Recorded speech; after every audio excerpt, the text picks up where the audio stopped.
I've been thinking a lot about movies where the sex is real, because this is something that happens, and I don't know how aware of it people are or not. It doesn't happen that often. Most movies have a lot of procedure in place with intimacy scenes, especially now. I mean, they have really come a long way with intimacy coordinators and people on set making sure everybody's comfortable. I mean, you can barely brush another actor's shoulder without there having to be an intimacy coordinator on set now. But certain films, definitely not major Hollywood movies. These are independent films. A lot of them, in the 70s where things were a little different, but some in the modern era as well. Mostly not shot in America, but still popular films in the cinematic world. So the first time I can think of this happening beyond obviously adult cinema is the film Pink Flamingos, which I believe is 1974 or 5, which is a John Waters film. And this film is all about pushing the boundaries of filth and exploitation for comedic purposes. Now, this one is unique in that the real sex is done for comedic effect. And actually, there are a couple other instances where this is the case, but this one is in particular, I don't know.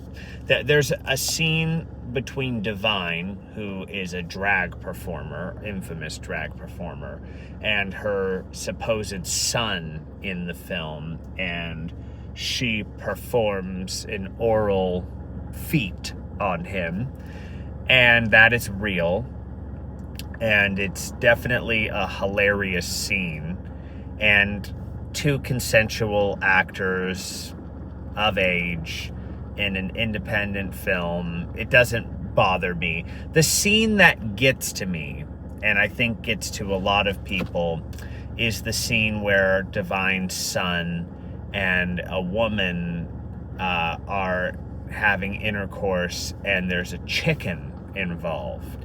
And the chicken is like scrounging for its life, and we know from production talks that the chicken died from this situation. So there is definite animal cruelty going on in this film that is not pretty, and kind of mars the film a bit for that sake. Anytime it goes into cruelty, it's hard to validate or justify.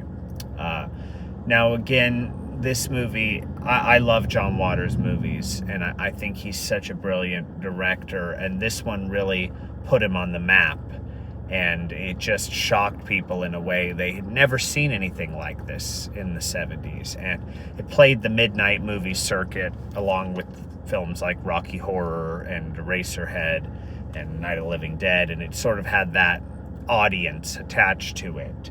But this one, I think morally the place that I'm bothered by it is the chicken scene for the sake of it. And John Waters is like, well, we ate the chicken afterwards, so at least it got bad out of it. And it's like, yeah, but that doesn't excuse the cruelty that goes on towards an animal. Other instances where it appears earlier in cinema would be Caligula. And Caligula, I think, was made in 78 and has some big name actors in it. It was a major film. It has Malcolm McDowell, it has Helen Mirren, and this film has body doubles that are engaging in sex, not the lead actors, which this is the case for a number of these films where the actors will be replaced by body doubles for close-up scenes. And this film was critically panned. A lot of people didn't like it. And I think it's a result that I get why they did it, because this era, it's depicting early Rome, the bathhouses. This was what went on in those places in that time period, and it's a very accurate depiction of life back then. And I think, again, you've got consensual people, they're body doubles who are experienced in this, and to me, it's kind of part of the art of the movie, and it's pushing the boundary in that way, in a very intentional way. Nobody's getting hurt, and I think if you understand it going into it, I mean, this film is like NC-17, and you know what you're getting into when you go see a movie like this. Nobody wandered into this movie not expecting exploitation and extremity. Now, in recent years, Lars von Trier has pushed the boundaries of real sex in movies, as well as his contemporary Gaspar Noi. And both of them are very interesting filmmakers that have some highs and lows in their career. I think von Trier is one of the most incredible filmmakers. I do think he's a troubled person and a disturbed person, particularly his remarks about Nazis at the Cannes Film Festival, which was just revolting. But he is such a troubled artist in like every sense of the word. He went to rehab and was very open about his drug and alcohol abuse and how it fueled his creativity. And it's just sort of that classic manic artist. And he, in the result, has made some really incredible films. Dogville, Dancer in the Dark, Breaking the Waves. These movies are like some of the best of their times. And he always finds a way to push boundaries. But in the 90s, him and, what's that other director? I cannot think of his name right now, unfortunately. They created a Dogma 95, which was that movement to create realism in cinema and sort of strip away the bullshit. And so some of the rules were, you don't have any false lighting. You use the lighting that's natural in the room. You don't add any music unless the music is playing within an actual music device in the scene, like a record player. In things like that to strip down the movies and make them more raw.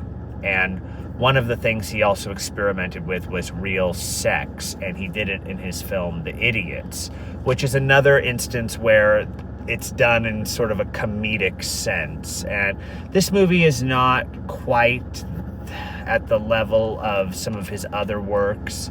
And later on in his career, he's also explored real sex, like Antichrist.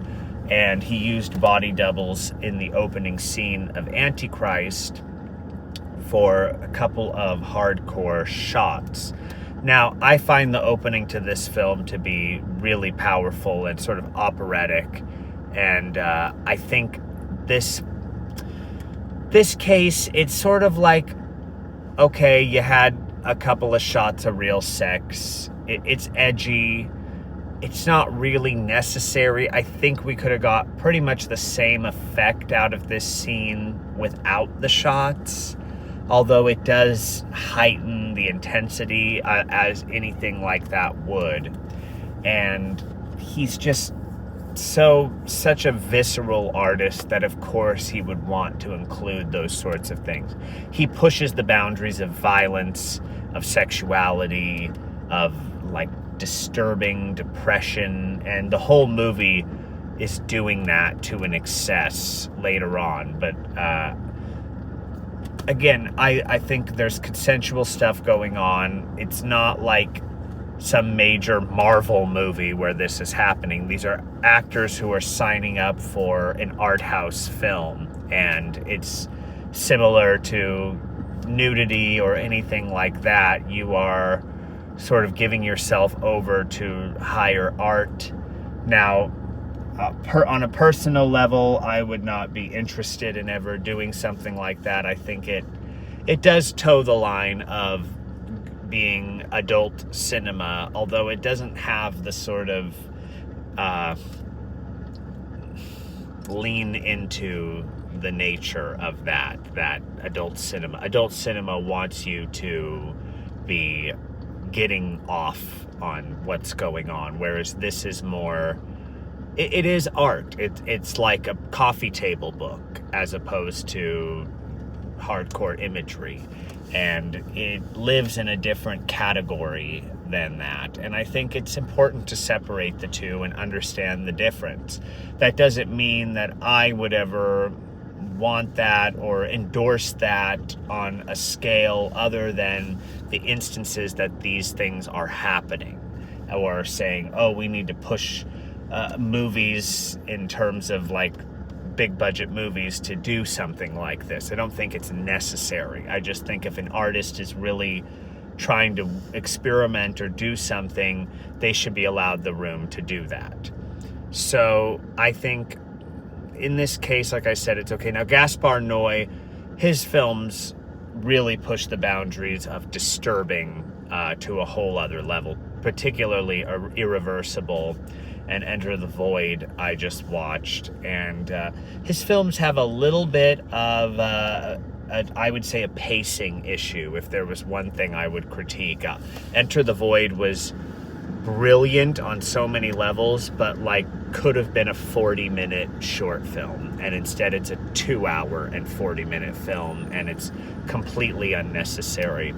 Now, in that, there is a real internal sex shot at the very end. You see the insides going on, and then his film Love also portrayed real sex, and I have yet to see that, but I imagine, having seen pretty much everything else he's made, that I can understand where it's coming from. And a lot of people have problems with his movies, and it's understandable because they are just so graphic and disturbing and push the boundaries. But to me, it's one of those things like a car wreck that you just can't look away from.